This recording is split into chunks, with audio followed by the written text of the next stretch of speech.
Hi, Junior with today's thought. And today, the day I'm recording this, the day before you're seeing it, is the first day of the Democratic National Convention in Chicago, where Kamala Harris, the anointed presidential candidate for the Democratic Party, who is being anointed without having won a single primary vote after the coup, that's what it was, against Joe Biden, forcibly removed from office. And now I guess just like your Soviet show trial, Biden is going to make a speech today, the day before you're seeing this, the first day of the convention. He's going to be making the keynote speech or whatever speech at the convention. Be interesting to see what he says.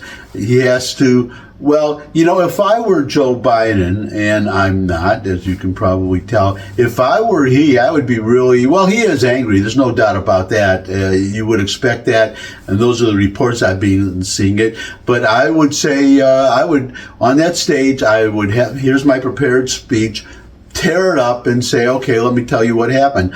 I did not want to end my candidacy. I won the primary. I was forced out.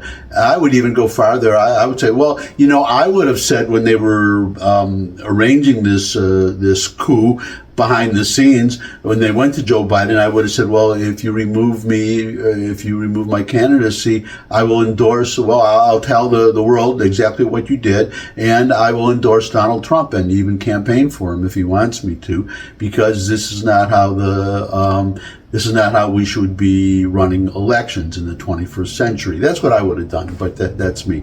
Anyways, what I want to talk about today is the first day of the convention. The Democrats are having a problem with, they have to win they're worried about the Muslim vote, in the pro-Hamas vote, let's say, because it's a cliche. Some of my best friends are Muslims, but some of my best friends, one of my best friends was when I was living in New York City. I moved there 5 years ago, 2019. I am now living in Tennessee, and one of my closest friends was an Arab, and Arab Muslim from Yemen. So anyways, so I shouldn't have said Muslims. Let's just say a lot of Muslims, the pro-Hamas vote, the jihadist vote, and they are enough apparently to swing an election, and the Democrats are worried about that. Kamala Harris is worried about it. They're already seeing, they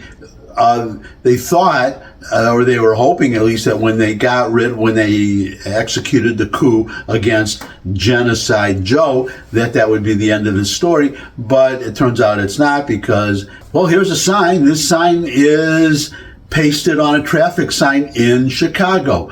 This is in Chicago, and Kamala Harris is being called Killer Kamala. The jihadist vote has gone from Genocide Joe to Killer Kamala, and Kamala apparently feels that, well, she's in a bind, because a lot of Democrats, and it's realistic that they could need that vote in certain states to win, because you're seeing this already. There are protests in Chicago. This is just the first day. The buses are still bringing people in. Now these jihadists are out there with their signs and wearing their keffiyehs, so those kind of checkered scarves, and they are out there already. They are hoping for 20,000 today, just the first day, and I think they're going to make it if they haven't already.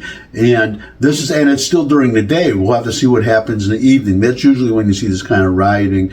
It really takes off in the evening, and the Chicago Police Department had to bring in extra people because their defund the police program and their anti-cop attitude in Chicago. They have 1,700. They're 1,700 cops short of what they would usually have. So we're going to see what happens. It only takes one spark to set something off. Already possibly 20,000 people. I could be wrong. It looks like that's what it'll be. And that's just the first day. The buses are still bringing people in. They're hoping to bring in 100,000. Now, if you have 100,000 angry people on the streets, and you have, I don't know how many cops, but they're going to be vastly outnumbered. That is obvious. So it's going to be interesting to see what happens. But Kamala has to they won't settle.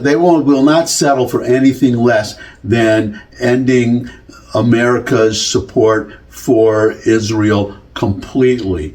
They want no. Not helping is they are pro-Hamas. They want Israel to lose, and they don't want anything that would help. They don't want the United States doing any. They want her to make a statement. Well, you know what? I'm going to show you a video now, a couple of video clips. These are a couple of I was going to say attendees, pro-Hamas demonstrators, and telling you what they want, and that they don't care. It has nothing to do. They don't care if the Democrats lose. They want what they want, and well, just listen. She's not going to take a legitimate stance, and so until we can have Kamala Harris actually come to the table and make a legitimate concession, actually make a legitimate, push to get the Arab and Muslim vote, you can't just say, cliche things. Making sure that we continue organizing no matter what, and that politics isn't just about what happens there, but it's also about what people, ordinary people do, and how people organize.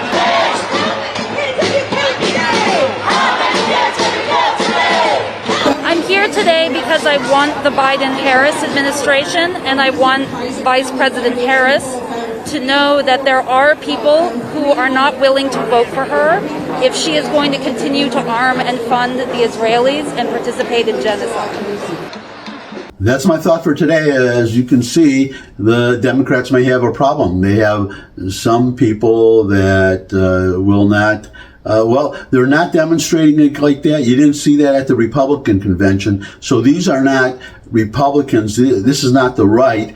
This is the left. This is what the left wants. They will give no quarter. They don't care if the Democrats lose.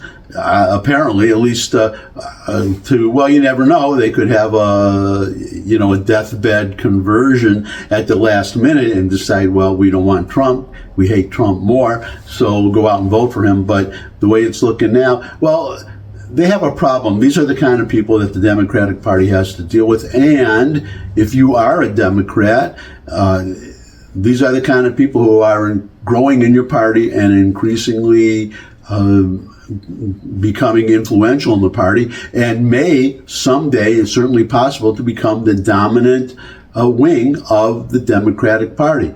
So you might want to think about doing what I did and way back in 1980 and leave the Democratic Party. I could see what was happening way back then.